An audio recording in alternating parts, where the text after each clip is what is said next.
Hi friends, welcome to Remaccha YouTube channel. IPL 2024లో Chennai Super King Lucknow Super Giant అయితే తలపడ్డాయి. ఈ మ్యాచ్లో వచ్చేసరికి లక్నో సూపర్ జాయింట్ 8 వికెట్ల తేడాతోనే అద్భుతమైన విజయం అయితే నమోదు చేయడం జరిగింది. ముఖ్యంగా ఈ మ్యాచ్లో చెన్నై సూపర్ కింగ్ ఓడిపోవడానికి మెయిన్ కారణాలు ఏమేమి ఉన్నాయి అనేది పూర్తి డీటెయిల్ తెలుసుకునే ముందు మా ఛానల్ సబ్స్క్రైబ్ చేసుకోండి. పక్కన ఉన్న బెల్ ఐకాన్ మాత్రం అయితే క్లిక్ చేసి పెట్టుకోండి. ఫర్దర్గా మీ వీడియోలు అప్లోడ్ చేసినప్పుడు మీకు నోటిఫికేషన్ వస్తుంది. IPL 2024 match number 34 Lucknow Super జాయింట్తో చెన్నై సూపర్ కింగ్ తలపడ్డది. మ్యాచ్ వచ్చేసరికి ఎకనా స్టేడియంలో అయితే మ్యాచ్ జరిగిందని చెప్పుకోవచ్చు. ఈ మ్యాచ్లో చెన్నై సూపర్ కింగ్ పైన లక్నో సూపర్ జాయింట్ 8 వికెట్ల తేడాతో అద్భుతమైన విజయం అయితే నమోదు చేయడం జరిగింది. ముఖ్యంగా లక్నో ఈ విజయం సాధించిందంటే కెప్టెన్ కేఎల్ రాహుల్, అదేవిధంగా కెంటాక్ డికాక్ అద్భుతమైన ఆటనైతే కనబరచారని చెప్పుకోవచ్చు. దీంతో లక్నో సూపర్ జాయింట్ 8 వికెట్ల తేడాతో అద్భుతమైన అయితే విజయం సాధించడం జరిగింది. అయితే చెన్నై సూపర్ కింగ్ ఓడిపోవడానికి ప్రధానమైన కారణాలు అంటే ఏమొస్తున్నాయంటే మేము ముఖ్యంగా చెప్పుకోవాల్సింది అంటే పైన అయితే టాస్ గెలవకపోవడం అయితే మొదటి ప్రధాన కారణం అని చెప్పుకోవచ్చు. ఫస్ట్ ఇన్నింగ్స్లో ఈ పిచ్ పైన బ్యాటింగ్ చేయడం చాలా కష్టము. ప్రధానంగా చెన్నై ఓడిపోవడానికి పిచ్ టాస్ అయితే కారణమైందని చెప్పుకోవచ్చు. అదేవిధంగా చెన్నై బ్యాటర్లు మాత్రమైతే ఆశించిన స్థాయిలో రాణించలేకపోయారని చెప్పుకోవచ్చు. రహానే కానీ, రుతురాజ్ గైక్వాడ్ కానీ, జడేజా కానీ, మహేంద్ర సింగ్ ధోని తప్ప మిగతా బ్యాటర్లు అయితే ఆశించిన స్థాయిలో రాణించలేకపోయారు. అందుకు కూడా రీజన్ ఉండడం జరిగింది. పిచ్ మాత్రం అయితే పూర్తిగా బౌలర్కు సహకరించడం జరిగింది. బ్యాట్మెన్స్ ఆడడానికి చాలా ఇబ్బంది పడ్డారని కూడా చెప్పుకోవచ్చు.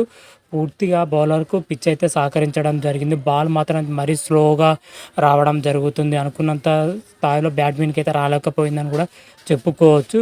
ఇది మాత్రమైతే ప్రధానంగా కారణాలు అయితే కనిపించడం జరిగింది. అదేవిధంగా second innings Lucknow Super joint batting చేస్తున్నప్పుడు అప్పుడు పిచ్ వచ్చేసరికి పూర్తిగా బ్యాటింగ్కి అనుకూలంగా మారింది. ఎందుకంటే మంచు పడడంతో పిచ్ మొత్తం ఒకేసారి మారిపోవడం జరిగింది. అప్పుడు పూర్తిగా బ్యాటింగ్కి అనుకూలించడంతో చెన్నై సూపర్ కింగ్ ఓడిపోవడానికి ఇది ఒక ప్రధాన కారణం కూడా అవ్వడం జరిగింది. ఈ టైంలో మరి చెన్నై బౌలర్ మాత్రమైతే ఆశించిన స్థాయిలో బౌలింగ్ వేయలేకపోయారు.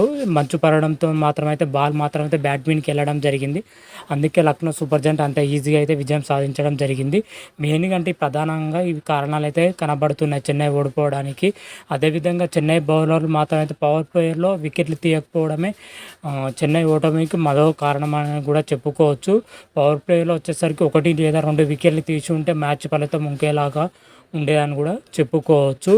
అదేవిధంగా చెన్నై బ్యాటర్లో వచ్చేసరికి మిడిల్ ఓవర్లో చాలా స్లోగా ఆడారని చెప్పుకోవచ్చు. టెస్ట్ క్రికెట్ ఎలా ఆడారో అంతకంటే దరిద్రంగా మధ్యలో ఆడడం జరిగింది. అంటే అప్పుడు పిచ్ రిపోర్టు పూర్తి బౌలర్లకు అనుకూలించడం జరిగింది. అందుకే చెన్నై బ్యాటర్స్ ఆ మాత్రం అయితే రాణించడం జరిగింది.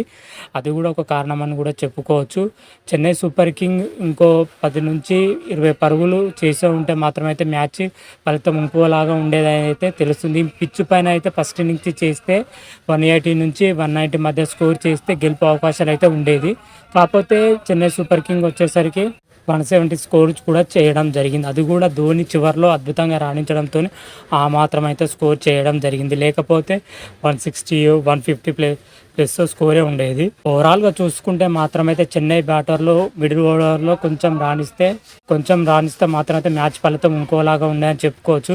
మెయిన్గా టాస్ ఓడిపోవడం, పిచ్ సపోర్ట్ చేయకపోవడం, బౌలర్ రాణించలేకపోవడం, బ్యాట్మెన్స్ రాణించలేకపోవడం చెన్నైకి అయితే ఓటమికి ఇవి అయితే ప్రధాన కారణాలని కూడా చెప్పుకోవచ్చు.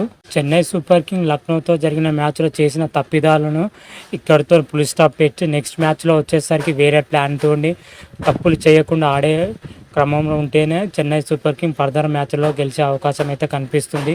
ఈ మ్యాచ్లో ఆడినట్టు తర్వాత జరిగే మ్యాచ్లో ఆడితే మాత్రమైతే చెన్నై వరుస ఓటములు అయితే చవిచూస్తుంది.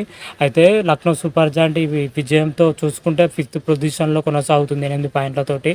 అదేవిధంగా చెన్నై సూపర్ కింగ్ వచ్చేసరికి పాయింట్ టేబుల్లో 3వ ప్లేస్లో కొనసాగుతుంది. చెన్నై సూపర్ కింగ్ పాయింట్ టేబుల్లో ఎటువంటి జరగలేదని చెప్పుకోవచ్చు. ఎందుకంటే నెట్ రన్ రేట్ ఎక్కువ ఉండడంతో చెన్నై ప్లేస్ మాత్రమైతే స్థిరంగా ఉందని కూడా చెప్పుకోవచ్చు.